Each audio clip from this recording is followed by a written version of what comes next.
Fischer ele bolou um cálculo que ele é mais preciso para mais de 2 fatores no eixo X. É chamado de análise de variância. Por quê? Ele calcula a média e, além da média, ele quer ver o quão distante os valores estão da média, que seria a distância euclidiana. Seria o quanto esse ponto X aqui está distante dessa média, o quanto esse ponto X aqui está distante dessa média, o quanto o outro ponto X está distante da média, e assim sucessivamente. Então ele vai pegar, ele vai fazer um cálculo da média e vai pegar a variação dos seus dados para verificar o quanto de resíduo os seus dados têm. E além disso vai pegar a diferença entre as médias para fazer o cálculo. Residual seria a variação dentro do grupo, que seria a variação da média para cada pontinho desse, e a variação entre grupos seria a diferença entre as médias, que seria que quanto essa média está distante dessa média e quanto essa média está distante dessa. No fundo, você está capturando toda a variação dos seus dados, que é o que você quer representar, na verdade, como a gente calculou no TST. A gente quer capturar a representação do padrão dos dados, só que Fischer ele faz isso de maneira mais precisa, além da média, utilizando a variação e a variância. E aí ele faz um cálculo a partir da média.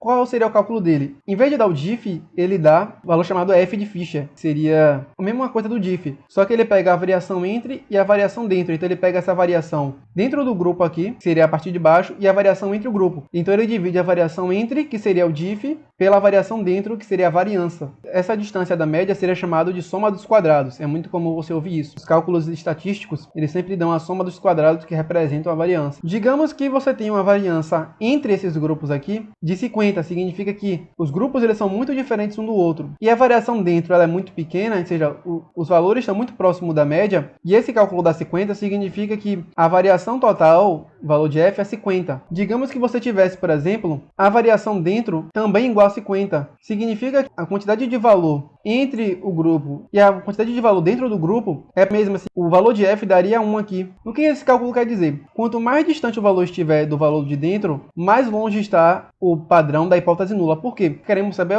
a diferença entre as médias. Então, quanto mais diferente entre a média nós tivermos o resultado, maior será o valor, e se maior será o valor, significa que maior a chance de ele não ter sido encontrado pela hipótese nula. E significa que a maior parte do resultado encontrado ele não veio do resíduo ou da variância dentro do grupo. Ele veio sim da variância, que importa que é a variância entre grupo. Assim como eu tinha um diff, para achar o diff na hipótese nula, o valor de f seria a estatística que você vai construir na hipótese nula, que seria você vai misturar todos esses dados aqui também, como na hipótese nula, construir várias vezes a hipótese nula com esses dados aleatorizados, vai achar valores de f diferentes, e vai ver se seu f ele é muito frequente na hipótese nula. E aí você vai ver se esse f é encontrado ao acaso ou não. A nova ela acaba sendo a mesma coisa de regressão, por quê? Porque se você pensar bem, a regressão também utiliza essa variação total. Então, botar uma reta aqui no meio e você vai calcular a distância de cada xzinho desse da reta, de cada valor da reta. E você vai fazer um cálculo geral de variância para verificar o quanto de variação dentro tem na reta e o quanto de variação entre tem nesse cálculo de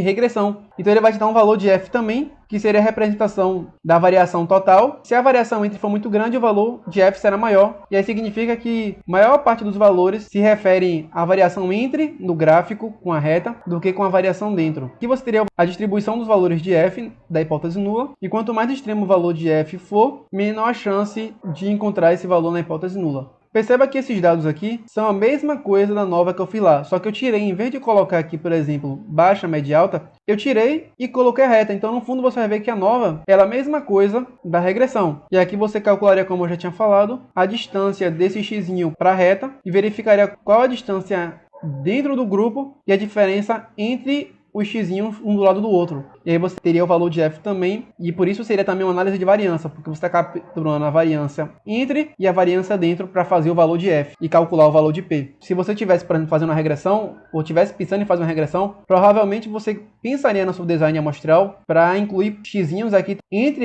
esses níveis do fator, para ter uma amostra ao longo de um contínuo, e não só em apenas um local. Você tivesse uma curva que viesse daqui, subisse para cá, descesse aqui e subisse para cá de novo. Aí seria um padrão que você não capturaria, porque você não utilizou a regressão, capturou em formato de classes, e você perderia um padrão interessante de curvas subindo e descendo. No valor de regressão você tem dois valores importantes, que é o r quadrado e o beta. O r quadrado é o quanto dos valores desses pontinhos distribuídos são explicados pela reta, ou seja, o quanto os valores estão próximos da reta no geral. E o beta seria a temperatura está influenciando o tamanho conforme aumenta a temperatura. Essa reta ela pode ficar mais para cima, mais inclinada, quase vertical, que seria que cada vez que aumenta o tamanho de temperatura, está aumentando e muito o tamanho dos lagartos. Eu posso ter mais para baixo, mais próximo da distribuição nula, ou seja, quanto mais a temperatura aumenta, o valor de tamanho está aumentando bem suavemente, ou seja, quase não tem efeito nenhum sobre o tamanho.